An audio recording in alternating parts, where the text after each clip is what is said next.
Hello everyone, welcome back to my channel. इस video में हम पैंट की कटिंग देखेंगे।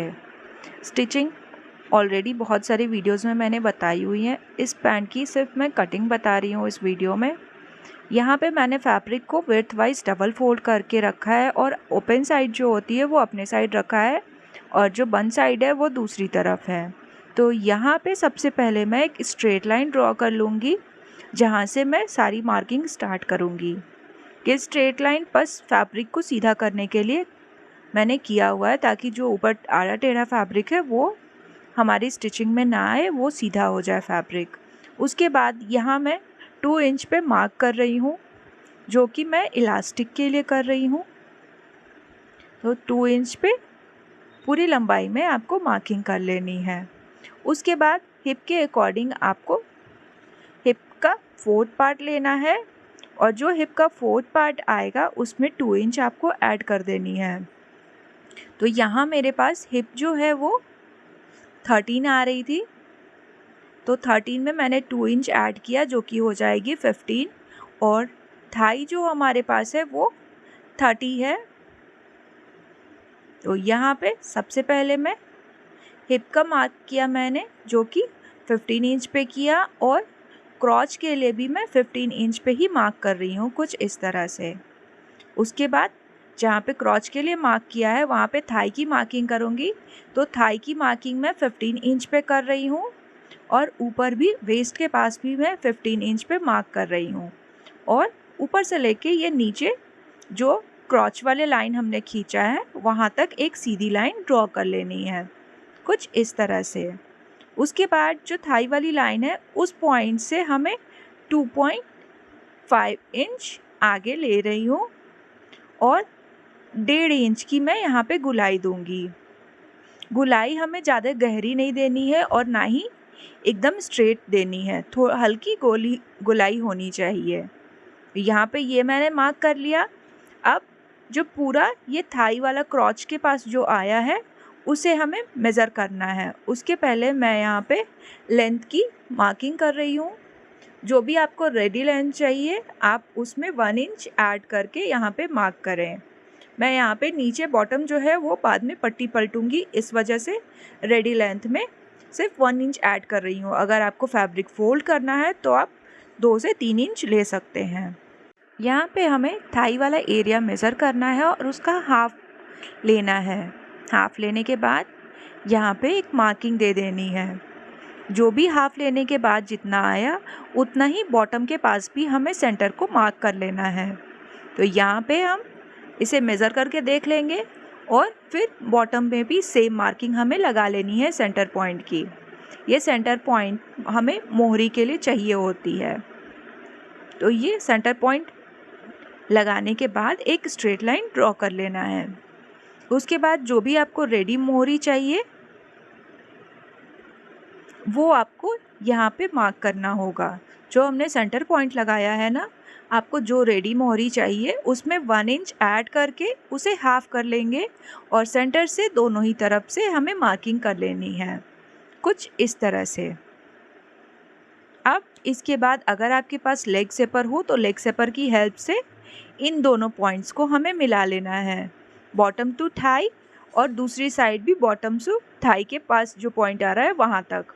और ध्यान रखें कि थाई के पास जो पॉइंट आ रहा है ना साइड से, वहाँ पे नुकीला नहीं होना चाहिए, पॉइंटेड नहीं होना चाहिए। वहाँ पे अगर पॉइंटेड बन रहा है तो हल्का आपको कर्व कर लेना है। यहाँ पे हमारी मार्किंग कंप्लीट हो गई है। अब इसकी कटिंग करेंगे। कटिंग करने में मैं यहाँ पे जो क्रॉच वाला साइड है उसे कट करूँगी और बॉटम कट करूँगी। जो अपने साइड मैंने रखा है ओपन साइड में थाई वाला जो पार्ट है उसे मैं कट नहीं करने वाली अभी, जो कि मैं अभी आपको दिखा रही हूँ। इसे कट करने के बाद हम बैक पार्ट की कटिंग करेंगे। तो चलिए पहले मैं इसे कट कर लेती हूँ। उसके बाद फैब्रिक को सेम तरीके से डबल फोल्ड में करते हुए रख लूँगी।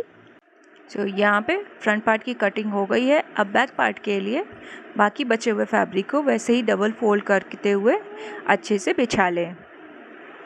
और ऊपर से मैं यहाँ पे 3 इंच पे मार्क कर रही हूँ। सबसे पहले एक स्ट्रेट लाइन ड्रॉ कर लूँगी 3 इंच पे, और उसके बाद जो फ्रंट वाली पार्ट को हमने कट किया हुआ है उसे हमें इस मार्क के बाद रखना है। जो 3 इंच मार्क किया है ना उसे ऊपर वैसे ही छोड़ देंगे और 3 इंच वाले मार्क पे हमें as it is front part को रख लेना है। ये मैंने साइड वाले कटिंग क्यों नहीं की थी, क्योंकि ये सेंटर पॉइंट ना हिल जाता है, आगे पीछे आ जाती है, जिसकी वजह से फिटिंग में प्रॉब्लम आती है बाद में। इस वजह से मैंने उसे नहीं कट किया था। अभी मैं सेम मार्क करूँगी बॉटम पे मार्क मैंने कर लिया। अब बॉटम से सीधी कट कर लूँगी और जो साइड वाला पार्ट है उसे मैं कट कर लूँगी। 1/2 इंच का जो बाहर किनारी होता है उसे मैं कट करते हुए पूरे नीचे तक कट कर लूँगी सेम। इससे हमारा दोनों आगे पीछे वाला पार्ट भी छोटा बड़ा नहीं होता है, सिलने में कोई भी प्रॉब्लम आपको बाद में नहीं होगी, ऐसे आप अगर कटिंग करते हो तो इसकी कटिंग करने के बाद हमें 2 इंच आगे रखना है फ्रंट वाले पार्ट को, जो कि अभी मैं आगे वीडियो में आपको दिखाती हूँ। कुछ इस तरह से उठाते हुए हमें 2-2 इंच एकदम बराबर से ऊपर से लेकर नीचे तक 2 इंच का ही डिफरेंस होना चाहिए, ज़्यादा डिफरेंस नहीं करना है, बस 2 इंच ऊपर से नीचे तक हमें मेज़र कर लेना है और 2 इंच पे हमें इस फैब्रिक को आगे कर लेना है फ्रंट वाले पार्ट को। अब हमें क्या करना है, ये क्रॉच वाला साइड जो है वहाँ से 3 इंच ऊपर तक ये जो मार्किंग की हुई थी उसे हमें दूसरी साइड थाई वाले साइड से उस वाले पॉइंट को एकदम बराबर से हल्की तिरछी लाइन करते हुए ऊपर तक मिला लेना है। क्रॉच वाले साइड से मैं यहाँ पे 1.5 इंच आगे करूँगी मार्क, ऊपर से लेके जहाँ तक मैंने क्रॉच के मार्किंग की है वहाँ तक सिर्फ 1.5 इंच 1.5 इंच का मैं मार्क करूँगी। ये लाइन स्ट्रेट जाएगी नीचे तक और उसके बाद सेम जो क्रॉच वाला पॉइंट है ना वहाँ पे ही हल्का कर्व करते हुए हमें मिला लेना है कुछ इस तरह से। और उसके बाद ये हमें सेम बस कटिंग कर लेनी है। ऊपर ये देखिए, ये मैंने हल्का कर्व देते हुए ये 3 इंच वाले जो पॉइंट हमने ऊपर बनाई थी ये बढ़ाते हैं, क्योंकि हिप जो होता है वो थोड़ा निकला हुआ जैसा रहता है, उभरा पार्ट रहता है, तो वो उभार में ये जो एक्स्ट्रा हमने 3 इंच का लिया है ना वो चला जाता है।